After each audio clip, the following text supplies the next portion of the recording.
Well, hello everyone, and welcome back to more of the NYChampionships. We are in the NA Qualifier, our second series today. It's Digital Chaos going toe-to-toe with Sector V. Game number one, the theme was DC all day. I mean, they just took that performance from top to bottom with maybe a mild hold coming out from Sector V to stall it another 10 minutes, but without question, Digital Chaos got to do what they wanted. Why was that? I mean, the big thing was the lane dominance mid lane. Yawar just he was 2 to 3K net worth ahead of anyone at like 8 to 9 minutes into the game, and that's just absurd. They kind of went for greedier builds. It allowed him to go for Helmet of the Dominator. Gyro went for Helmet of the Dominator. They then had stacks to fall back on. It was just a very immediate, huge booster farm. Biryu's rotations on Earthshaker were on point, and I think Biryu was kind of the reason they were so far ahead in the early game. All right, so let's go ahead and dive into game number 2. Remember, there is a lower bracket, so either team to lose will get to battle it out in the gauntlet like we saw earlier with Root Gaming in that best of one. So neither team want to have to do that. Similar opening bans from both sides. Sector V once again removed the Lina, then the Techies, only just kind of swapping the 1 and the 2. And Digital Chaos removed the Lesh and the Bounty Hunter. So we'll see for the second time straight. Sector V picking up the Naga. We don't know yet if this is going to be a repeat of the Smash Naga, or maybe this time they'll swap it up for support. And Digital Chaos respond exactly the same as they did in the first game. A TC Gyrocopter and anticipated Bulba Clockwork. Yeah. It worked in game 1, and if they want to replicate the draft from game 2, you say, sure, let's go ahead. We can even make minor adaptations if we need to. But yeah, for now, Sector V probably look to mix up their second pick, I'd say. We'll see if they go for the Storm again. I mean, Storm is not a bad second pick here because you've already taken Lina out. Some of the bigger problem here is R out of the picture, but I think the Earthshaker was the big reason why the Storm just struggled last game. So you can look at Earthshaker's ban in maybe in the second ban stage if you pick Storm. You've already banned out the Bounty. Some of those pesky, annoying supports that roam are out of the picture. You get that Tusk. Last time it got banned in the second phase when it was ignored in the first. There it is. Yeah. Okay, this time they're like, we don't want to go down the same road as before. We got to change it up, maybe go more aggressive. And with the Tusk, that certainly could be the case here. Not too sure if it will be the offlane Tusk or roam around one. We did not have the pleasure of seeing Stinger play that. I believe last time he played Clock all 3 games, and unfortunately Merlini and myself were a bit hard on him in those games. So we'll see if maybe a Tusk seems to be a better fit for him. Yeah. They definitely cannot do Naga and Tusk as their support duo. I don't think we'll see those two in tandem. As Sector V respect ban AUI's Clockwork synergized so nicely with the Clock, the Skywrath, which was banned, sorry.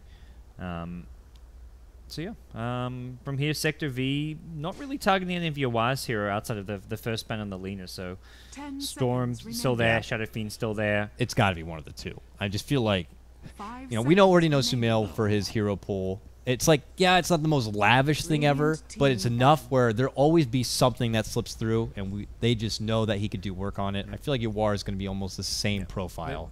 The anti-mage ban's like, well, you ban anti-mage, maybe it means you want to pick Storm, so that's kind of a logical thing. If you want, though, if you really want to pick Storm, you're better off saving the AM ban for this ban now, because you ban AM and then you have the pick. So I mean, I'm sure they're fine with it. It's like that means we don't have to deal with a Van AM, which we know is very good. Yeah. So it's like that's fine. We'll just take what potentially could be left, and it very well could just be a Shadow Fiend again. I mean, we saw his performance.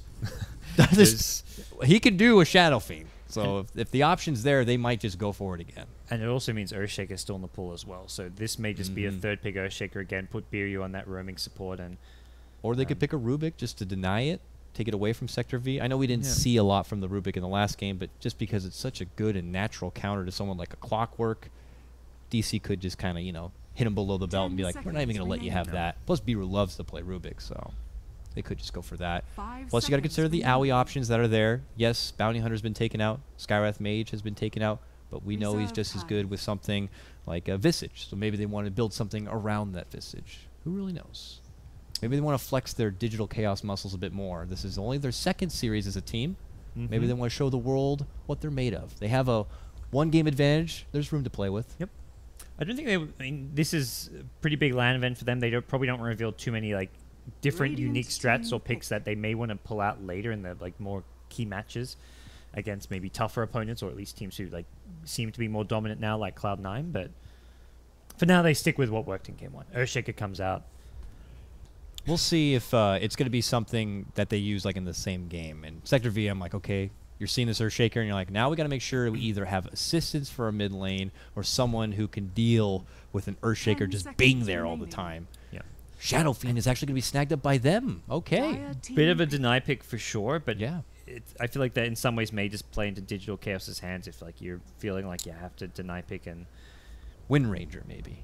yeah, Wind Ranger is fantastic here, and Earthshaker is a great roaming hero to shut down a Shadow Fiend. So I think more important for Sector V than what hero they picked mid was how they played around the mid lane. If they had a support to sit behind, protect the Shadow Fiend like a Dazzle, or just what they do to prevent the Earthshaker constantly roaming mid. And stealing the Shadow Fiend from Digital Chaos doesn't solve the mid lane issues that they had in Game 1. And that's where I feel they may be approaching this the wrong way, where it's like, oh, if we take Shadow Fiend, we're going to be okay because they won't have the same draft and they'd be able to do the same thing. But preventing them from doing what they did is less about the picks and more about the playstyle and the rotations.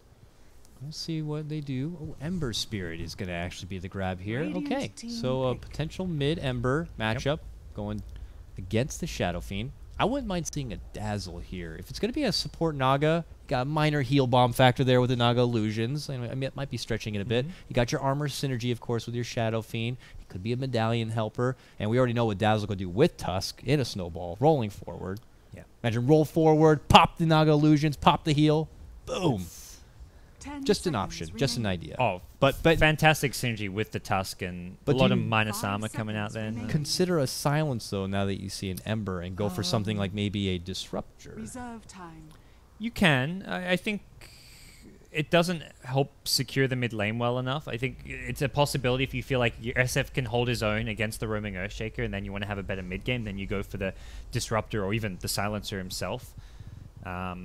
The main issue I see those two heroes have is just like Clockwork is just going to be looking to jump on them every single fight. Like if you're a Silencer, you're the #1 hookshot target. And if you're forced to just like pop a global because you've been hooked, well, it's not going to be a well-timed global silence, I imagine. So maybe just go for the Rubik. It's still there. For Sector V, yeah, Rubik's actually still solid. You know, you're going to need a hero Force Staff candidate. They need someone who can get a Force Staff if you want to assist with the Clockwork a bit. And if you're sitting mid protecting Shadow Fiend, because Ember's like, if it was a win range, I'd say Rubik doesn't help much, but Ember has to get in close to the SF, so like you'll look to fissure block him, then Ember runs in for Searing Chains. The telekinesis is a lot easier to get off on the melee Ember compared to a Wind Ranger type hero who's just going to sit back, throw power shots, and harass from afar. Oh, none of anything. There we go. That's actually, yeah, that's forgotten about this hero. This hero is really good at kind of dual laning mid and applying pressure. You've got 2 slows to deal with the Ember Spirit and Splinter Blast, as well as the Arctic Burn, and just helps out a lot with the Shadow Fiend mid. I do fear it to me doesn't scream out enough lockdown. I mean, yes, they have the ensnare, a mild, but then after that, it's like you're banking ultimates to lock them down. A Tusk, uppercut, and then now a Winter's Curse. I feel like some of these heroes could be a little bit too slippery for them, but they certainly have now the sustained power. Wyvern, we know, is great at wave clearing, even from afar, and he dishes out serious zoning potential right at level 1 with that Arctic Burn. Doesn't necessarily have to even be on the offlaner on the Clockwork. He could even pay a visit to the mid lane and try to keep this Ember in check. Well, last man under the Husker. 5th pick Huskers, the plague of a lot of teams. And we'll see what Sector V. Sector V now have a decision to make whether they want to run Naga as a carry again or switch over to the support role. I think it's probably a better game to put it on a support. You've got Ember Spirit who can deal with illusions pretty well, can deal with split push well as well, which is the important thing. I don't think Ember's really a hard counter Naga because the illusions are normally split up 1 by 1 pushing lane, so it's not like you're cleaving off of them a lot with Ember, but it's more about being able to just TP back, stop the Naga split push, and then remnant back to where your team are to team fight again. Well, now we look to Digital Chaos and their last pickup here. We're anticipating the Aoi hero. Visage has just been removed. We already know Bounty's gone, Sky's gone. 10 seconds Could they afford to go jungle with it? I feel like they would need someone nearby for the gyrocopter, so you can't. You want a hero who at least has some lane presence. I mean, you could go like a CM, where you have lane presence and zoning, and then you also have the ability to jungle and be kind of supportive in other ways. Quite like the CM here as an option. All these heroes benefit a lot from the Brilliance Aura. A lot of great supports out there that just have not been acknowledged that can offer good zoning. You got your Shadow Demons, you got your Banes. Could see a new face, because I'm feeling with the recent Owie pool, and if you don't want to go super greedy and something in the jungle, I don't imagine a boneless coddle jungle strat coming out or anything like that. No, I don't think you can go. You don't really want to go full jungle. It just gives too much to the Sector V off lane. And Dazzle comes out, so they'll be taking the Dazzle. Radiant All right. team pick. They get their own bit of sustain on their side. They get their own armor amplification to battle out the Shadow Fiend's presence of the Dark Lord.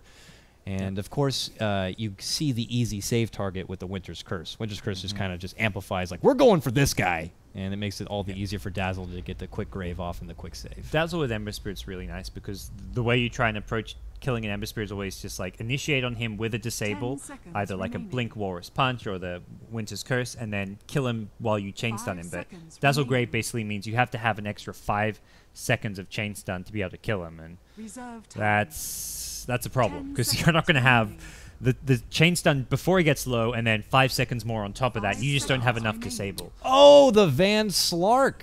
Okay. I like this pick. Briefly talked about it in Game 1's draft. But of the heroes I was mentioning between his infamous Slark and Morphling, I figured the Morphling would have been something we could have seen. But Slark has just been out of the picture for a while now. Do you know why that is? Why is it that we just don't see Slark that much anymore? He doesn't get, like, he's a fighting carry, but he needs items before he fights. Like, unlike a Gyrocopter type hero or even a PL, if they TP to a lane, you've got like immediate lances and doppelgangers to get you in. Gyrocopter especially good at fighting just through levels. With Slark, it feels more like he needs items to give him that extra bit of survivability because he gets in close. He's melee. PL, you can stand at the edge of a fight throwing lances. Gyrocopter, you've got the long range cooldown. Your opponent's always on the back foot. With Slark, you don't really have you're going into like healthy heroes. They can just turn and fight you right back. Slark is by nature a bit fairly squishy, so he doesn't fight early as well as some of those other carries and does take potentially a bit longer to come online. And even his laning stage, he doesn't zone out offlaners as well as those two heroes do. I like how when we start, TC's just like, well, one lag spike, pause the whole thing. Yeah. Pause the whole thing. When actually it's like, pause, quickly tell me what am I buying right now, where do I need to go, give me my TP, let's go buy. TC's confused, he's like, I wasn't pink, what's going on? Bulba does use that quick TP, and I'm going to wager he's going to put a ward right there. We've seen this story many times. Oh, he fools even me. Goes right into the camp. He's going to do like the super mix up here. Yep. Oh, UMR, you're just a little too late. So it is a support Naga. We wagered that, of course, with the final pick being the Slark. But I'm not sure yet or not if it's been confirmed, but this might be Mystico on UMR. UMR? Okay. I believe so. I wouldn't. Mystico is meant to be on this team, so that wouldn't surprise me. Well, as it stands right now, Masoku is going to use his support ward and add the extra bit of uphill vision for his mid laner and their Shadow Fiend. Could make things a bit more difficult for your war on the other side. Not if he, of course, has his comrade, Biru, who was by his side very frequently in the game number 1. We'll have to see how important that is. And we could just see Masoku mirror match that, and we could end up with a 2v2 mid lane. Yep. Pause for hotkeys from Owie. Dazzle's a very simplistic hero, so maybe you just need to simplify it. Do you have like a whole different hotkey setup, like if you have to jump into like a Meepo? And then as I do not. I know a lot of players change stuff like quick cast depending what hero they want to play. Quick cast, I think, is the big thing. Well, I have to use quick cast when I play like Earth Spirit. Yeah. But if I jump into a Wisp game and I have quick cast on, oh my god. Yes. I accidentally click on the mini map with my relocate and I end up embarrassing myself. So I think that's the big thing where a lot of I watch like S4 stream it, like he picks a Clockwork and then suddenly he's like changing his hotkey settings and stuff, and I'm just like I don't know what he's like. I didn't see exactly what he's changing, but players definitely change a lot of things based on what hero they end up playing. If only we could add a feature where you could just have the hotkey bound to the hero. You know, I think they're doing that. I saw I think it was Sir Belvedere or whatever kind of tweeting about how in Reborn they are going to be able to allow you to customize hotkeys per hero. Oh, that would be wonderful, and I'm sure a lot of people are going to be happy to hear that. But here we go. We get the game underway here. Lanes are going to get situated. Assistance block coming up from the Naga for your Shadow Fiend. Same goes on the other side from Biru. And as the lane matches up here, it's going to be a favor for DC. Gets in that beautiful spot where he's going to be able to work with the high ground here, but already the aggro pull coming up from Smash as he just tries to get it a bit closer. Ooh, Courier getting a bit close there, but they'll be fine. And how are the offlaners with their wards for the side of Sector V? They play in a very deep ward, not blocking anything, just strictly for the vision here for Vortex on his Tusk. But it doesn't even totally scout out the kind of jungle area right by the top lane where AUI is going to be constantly hiding. It does see him when he goes to do the pulls and the stacks, which gives him knowledge of when he can leech XP, so we'll see what his plan's going to be here. But mid lane, they're like, we know what the game plan is for you, little yes. Biru. Naga's just like, don't even think about it. I'm going to be here. I'm watching you. We're having our own 1v1 mid lane. That's why Naga did go for boots here, just so that she has the move speed advantage over the Earthshaker, I would say. So if they find each other in the river, you throw a Riptide and you start right-clicking, and Earthshaker will be outrun there. We'll be maybe forced to throw a Fissure just to survive and escape. So a very kind of strategic choice from Nagas, who you normally see go for something like a Stout Shield at level 1 instead of the boots. For bottom lane, Bulb on his clockwork. It's not surprised to see the creep wave push so far towards his side, doing the early cog block. He has been doing this a lot. Not his first rodeo on clockwork, so he's just kind of used to the same. Masuka's going to try his best. He could utilize the Arctic Burn to get off a lot of harassment, but with plenty of regen to chew through, it's just not going to stop him from getting close enough to that XP. Look at these two. Continue to trade. This is what I was talking about. This is where the boots give you a bit of an edge here. Minus armor and a couple right clicks will come out. Well, but he's going to go right towards Owie, and now they're going to maybe consider turning onto him. No, he's got those boots. He's just going to slither away from trouble. What's the rune, though? Oh, Fissure. Walk on the other side. He gets the illusion. And will walk away. Meanwhile, Yawar solo kills Shadow Fiend. What is the going hell on? happened? With the Tusk there. I'm like, okay, this is the fight to watch. Like, this Naga is doing some doing some interesting things, contesting the rune, fighting two heroes, and Yawar is just like, okay, I'll solo kill Smash, one of the best mid players out of South America. No big deal.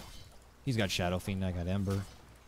And the smoke coming out from Naga Tusk, they realize this mid lane is suddenly in also like this is what happened last game. Yawar just snowballed out of this mid lane, and they want to make sure that doesn't happen again. So they're going to go in for a kill. Snowball, but they got Beaver right there, and he just combos down the Fissure. Smash is dead. Oh, they might get him. Smash is in trouble. Smash goes down. Bulba gets it with the rocket from bottom lane, of all people, and they're going to have to walk back. This is just a fortress of a defense in this mid lane for Yawar. Smash is in so much trouble. He can't even TP back to lane now. It's on cooldown from that TP just 20 seconds ago. He's got to walk back now. He doesn't have stacks to farm in the jungle.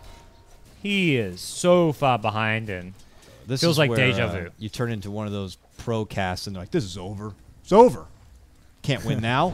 Mid lane's done. Oh, UMR, who's trying to fill the void while Smash is gone, could pay with his own life here. Gets the split off, but he's trying to run. The Flame Guard's going to be there, and Biru's going to body block him, and they're going to get another kill.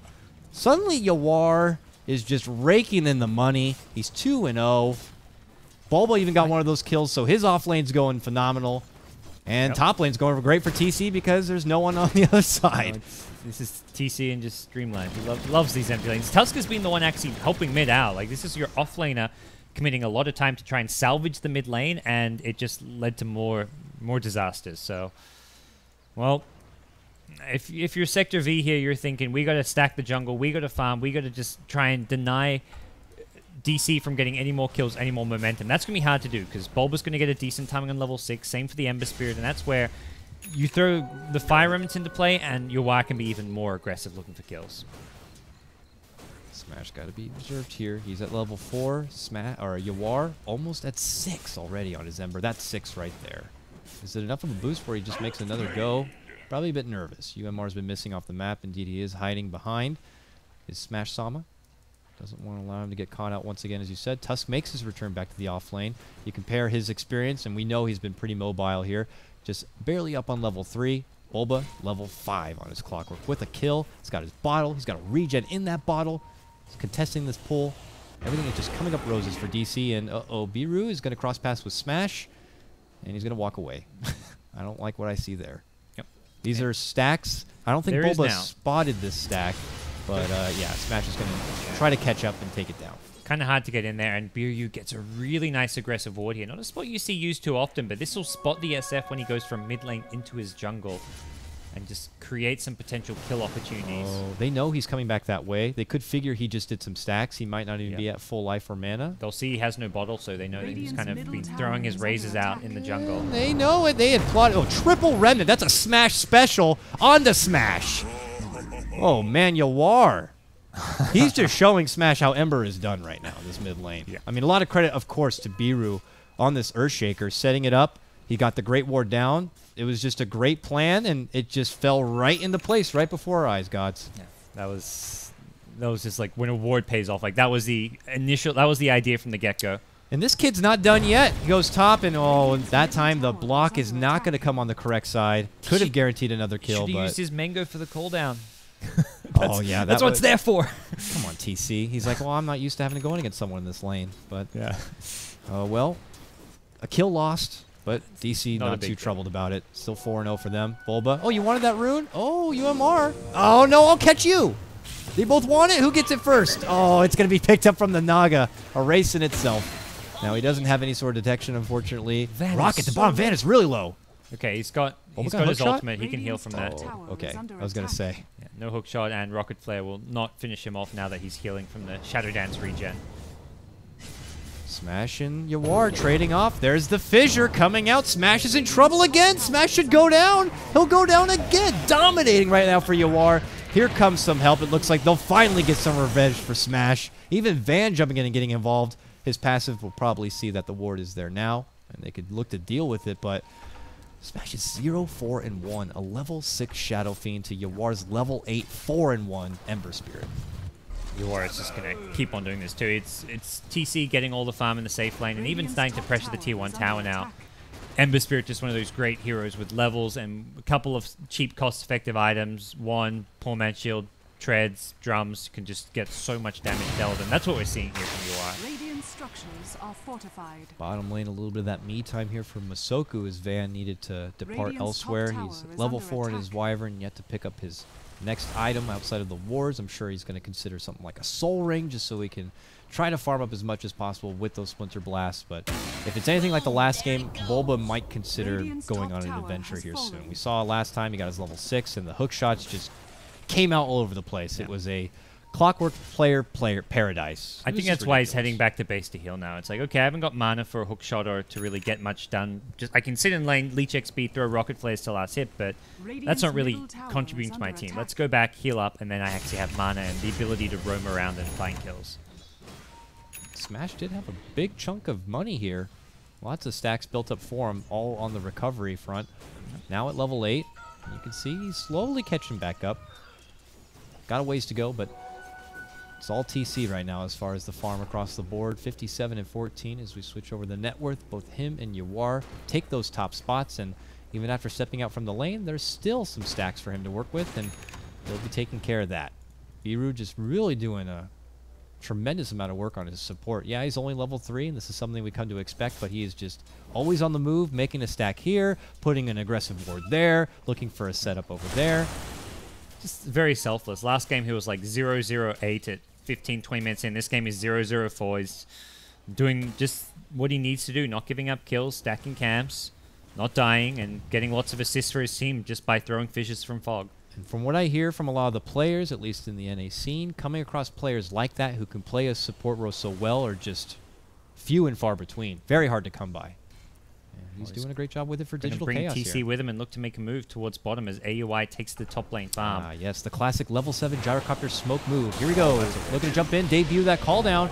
Could be on Van. Van goes into his ultimate here, but not going to be lasting for much longer as he's put inside those cogs. He will end up going down. There's no chance that Wyvern's going to get close enough for the save. comes TC Yawar. could be in trouble, and he's barely able to live. Pops the wand, and Yawar shows up, and he's like, let's play. Goes in, slide of fist, chains on the Vortex. They're also putting moves on Masoku here. Can they finish off the Tusk? They will be able to burn him down. The Rocket's going to be able to finish that on top. Looks like the other two supports were able to barely make it away, but it's still a successful push. They get their Van, and they even grab the Tusk as a follow-up. Yeah. Looking maybe for this tier 1 bottom tower. The Naga just bailing on it as she TPs back to the tier 2 to meet up with Masoku on the Wyvern, so quite likely we see DC start taking objectives. Haven't got the best pushing lineup as far as right-click damage goes. Ember not really the area where he shines. Similar story for the Gyro. Both these heroes are very much about their spells and their nuke damage, but you bring enough heroes, you've got 3 here down here, and the creep wave's very easy to clear out. DC looking like they should be able to at least get this tier 1. Yep, no problem, no threat. And bottom you know, I look tower is over to under attack. Sector V side, and you hope for what could be the comeback plan here. Maybe it's this blink. Van was able to throw together a blink dagger. It's not his dream start where you have the greed power to get a Midas and then follow it up with your, you know, Shadow Blade or blink. He has to go straight for the mobility item here. Tier 1 will go down. Vortex is here with Masoku, and they're going to be in trouble because here comes trouble. Biru is looking to cut him off with the fissure. Aoi already sweeping in, gets an early poison touch. Masoku might need to help him out. Dishes out the curse on the TC. A snowball here delays things a bit further, but only for Bulba to show up now. He comes in, and they're going to get the quick kill on not 1, but 2 targets here for Sector V. Yes, they get it, and both of them, of all people, go to TC. He gets a double kill for himself, and DC push themselves even further now, 9-1. Yeah, DC are just having a wonderful time in this bottom lane, taking the tier 1 bottom towers, set them up where they can get wards in the Radiant jungle. It's going to be really hard for the SF to continue getting what safe farm he can. So far, feels like 75% of his farm has come from the neutral stacks, and that's going to be soon denied from him as Sector V just lose map control by losing their tier 1 bottom and possibly even their tier 1 mid as well. All mid's in trouble. Smash close as he farms out this ancient camp here. And he could be spotted on the way back out from these illusions. We see each other now, but it seems like they're just going to be content in taking this tier 1. They'll got it. They'll walk back. They're moving according to plan. Van behind. Trying to make a cutoff play onto Aoi possibly. But Aoi's not heading that way. Biru could, though. Van, what are you waiting for? He's hoping to get a solo pick onto someone here, but Digital Chaos are not far from each other. Oh, wow. Committed forward from Yawar here as they jump in. Van gets the catch on the Biru. Biru, though, gets a big stun lock on the Van with the fissure and the totem. Smash getting caught from Bulba. Bulba, big 2-man cog coming out right now. Now they're going to dish out the Cold Embrace to try to help out Smash. They already lose Van. They're going to lose Smash next. It's another double kill for TC. Snowballs in. Vortex trying to get the catch on the Bulba, but Bulba still lives on. Still alive and well. He runs. He lives. They're going to get him. Oh, man. Triple kill for TC.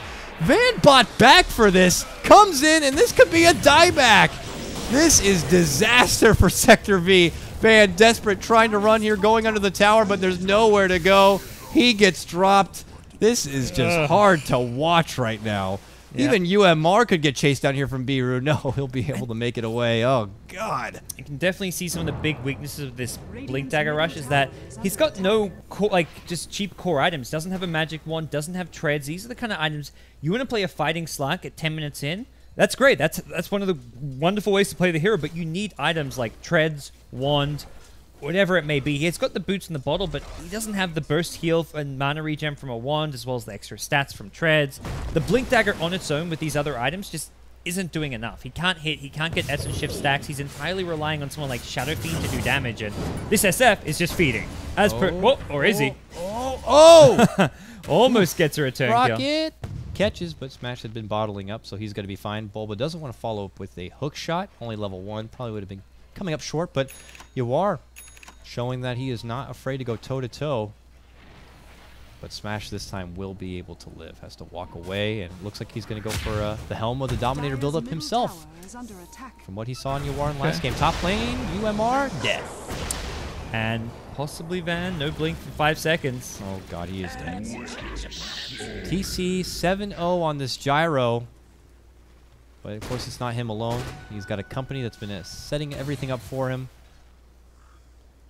There's just not much to say, guys. It's just Digital Chaos are like, let's go do this. They go, they do it, and they don't really seem to have much problem getting it done. And I like the build from you are rushing the Boots of Travel on Ember Spirit. It just gives him such good global presence, and ultimately you can save a bit of my own TP scrolls, but this is a 45-second cooldown compared to the 70 on TP, so he can be pushing out lanes and then joining his team up so easily. He can constantly even just TP back to base to refill his bottle, heal up, and then just be back to a lane with a Fire Remnant. This is a really good item to remain as active as possible and just have global presence. So really nice pickup.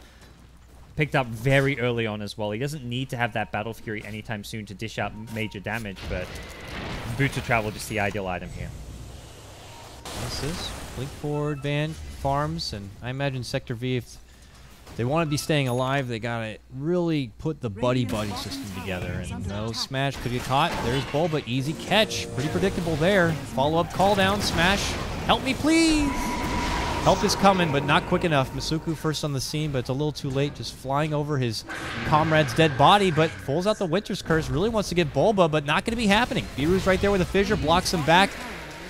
And that's going to be the end of it here. Uh-oh, or is it? Look at this. We're jumping in. Gets a big double catch with the chains right on the 2. It's going to force out the song from UMR, and they got to retreat. Rocket Masuku Flare's coming. almost. Rocket Flare. Can they catch the dragon with it? They're remedying forward here, and Rocket will not. Juke to the north. Masuku able to avoid death. Retreats up and away here, but still a long journey back to that fountain as the pressure starts coming from DC in this mid lane. Did he shoot another rocket? Yeah, I don't think He it's did. going to do enough damage, even if it hits. Tower is under attack. 180 HP. He's good. He actually hit him though with Yeah, it. that's- That is pretty impressive. He got vision with the creep wave at top lane, so he did see the Winter Wyvern at top lane with the creep waves pushing, but that was still from Fountain, so not bad. He does live on. One of the few things going for Sector V right now, unfortunately, man. as it's There's- 2-18. There's big ancient stacks for DC to go back to as well. You've had TC's Helm of the Dominator constantly stacking this, so Yep. the Gyro already top net worth. He's going to remain there for some time. They got to feel like they could easily take any sort of 5-on-5 fight. So doing Roche, Could potentially even take the Radiant Ancient stack if they want to. Get freaking really DD dirty. rune right by the stack, right by the Roche. Why not? Just of all things. Yeah. TC's killing someone somewhere. That's Van bottom lane, caught out and dead. Just TC and Owie is all it took. Radiant's top tower is They're under going attack. to grab that DD in the next minute or so. It's being pinged out by Bulba. He's saying, okay, come and take your Ancient / Roche. And I think they'll get the tier 2 as a little pit stop along the way.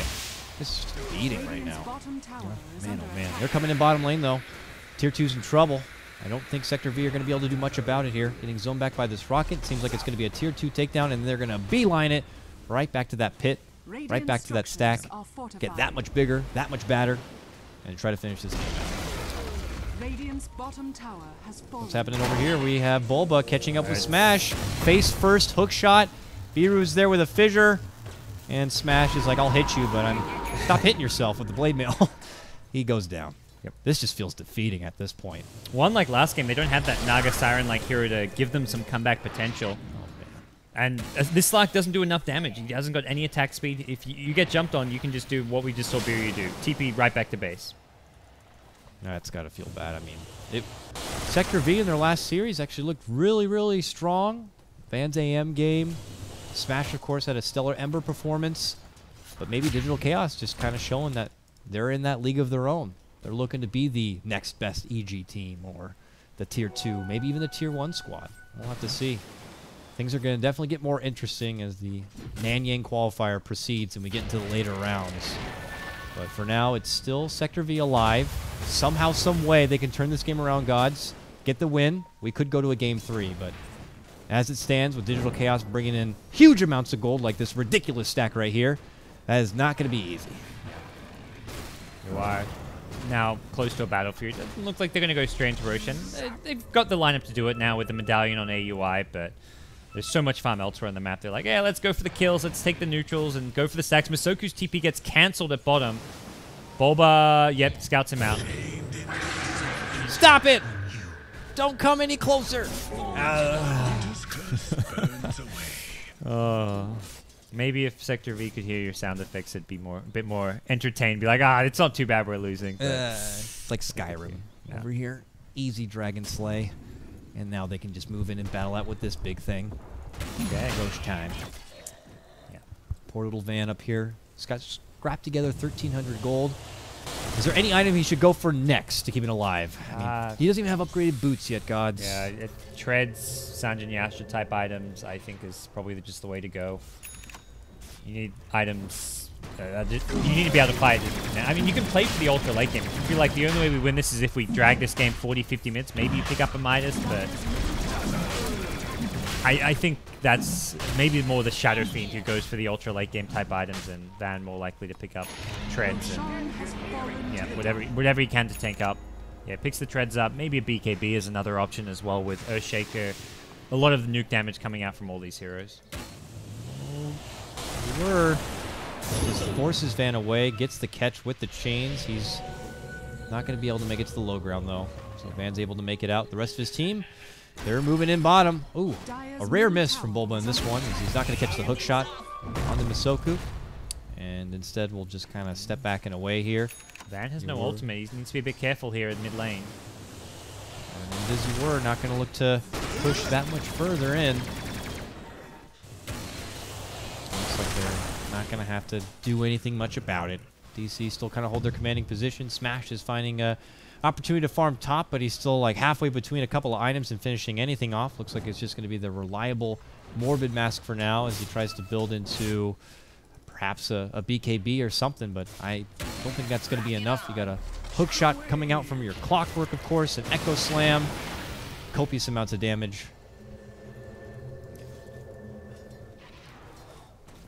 And again, UI can always deal with the split push. You don't want to fight into the 5-man of DC if you're Sector V. You always think, okay, they go down mid to take out T2. We have SF farming up top in the Dire jungle where it's safer in the top lane. But you've got UI who can just go up there and then remnant back to his team.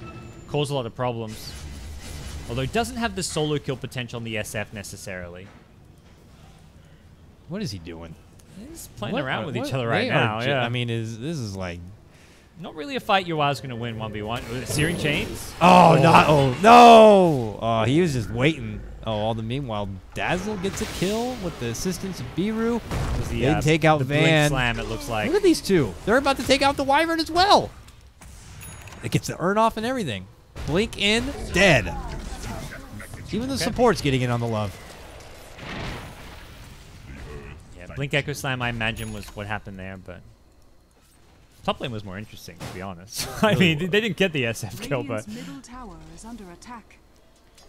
I'd have to say the Sector V / Not Today squad, I don't think I've seen them beat this bad in quite a while. Well, this is a team who, like, qualified for the past 2 summits.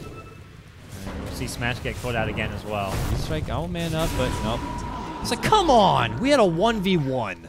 Not only did this team qualify for the last 2 summits, they had a really close, tight series against EG. That was a best of 3, which went the distance, and Game 3, it was almost Not Today coming out on top. They had a very big early game lead, so... Yeah, if I remember correctly, the only real strong reason that EG came back into that one was the Sumail Aegis steal. Yes, it was a big play.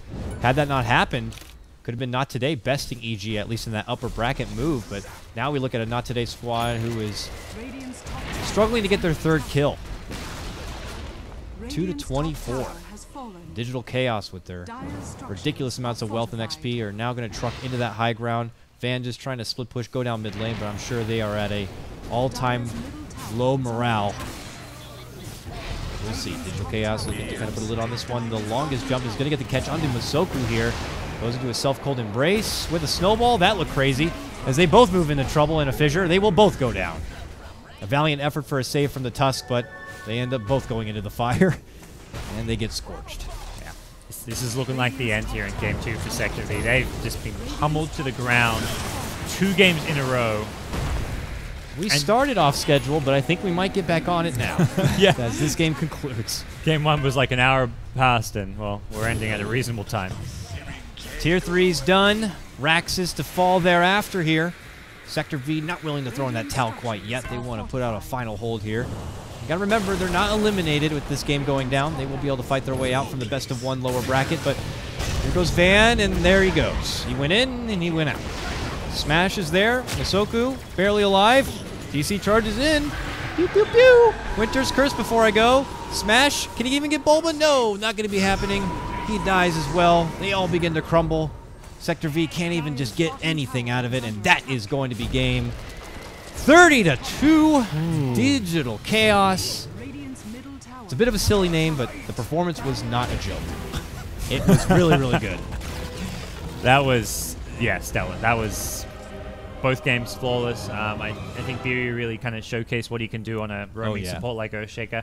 Kind of reminiscent of what we saw SVG do yesterday. Very similar playstyle, but that to me is like the perfect way to play Earthshaker, and it's one of those things you've really got to prioritize helping out the mid lane when you're giving your opponents an Earthshaker. I was a bit surprised to see them not ban it out in the second stage. They saw the same opener with the Gyro Clock, and yeah, you don't know what mid laner UR is going to play, but you know if they can give UR an edge over the mid laner, they'll do it. UR snowballs and always takes advantage of those edges he gets, so it's a hero that I think a lot of teams will be kind of maybe even prioritizing more as a ban in the second stage, or force teams to first pick it in the Earthshaker. That's the thing. I feel like Digital Chaos are turning into one of those teams like EG, where it's just like they each have someone who's just such a specialist that's like you can't ignore everything. You can't just give all the respect towards Yawar and ban all of his stuff, because then that could mean that Owie could sneak in with the early Bounty Hunter or get his Dream Visage grab, or his techies. Then you're going to be giving maybe TC a comfort hero. So Bulba played Clockwork both games, and it's like, well, we bread can't, and butter as it gets. we can't first ban Clockwork, but that means that they'll just first wave pick it. It's going to be a very difficult team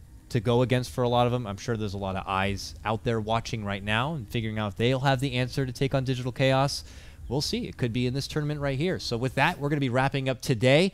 The NYChampionships and a qualifier stuff is going to finish up for now, and tomorrow we'll be back with a very similar schedule, I believe. We're going to go back into the best of ones to start things off, and then follow up with the best of three thereafter. So tomorrow, what does that mean? What are the losers that we're going to be seeing tomorrow? Union Gaming versus Fire. Yes. The two losers from yesterday up again, and then followed by the best of three, which is Cloud9 versus Pain Gaming. Yeah, that should be good. I'm really excited Pain about that were really one. impressive. To me, they look solid, but Cloud9 were also on another level. So I'm excited. I'm looking forward to it. So we'll see you back tomorrow, same time, same place, for more NA qualifier action. If you missed any of the matches earlier, you can of course catch the VODs. I've been live uploading them as we go on the BTS YouTube channel. So with that said, we're all done now. I'm Coddle Guy, that's Gods. We're beyond the summit, and we'll see you next time for more Dota action. Hey, enjoy the Reborn.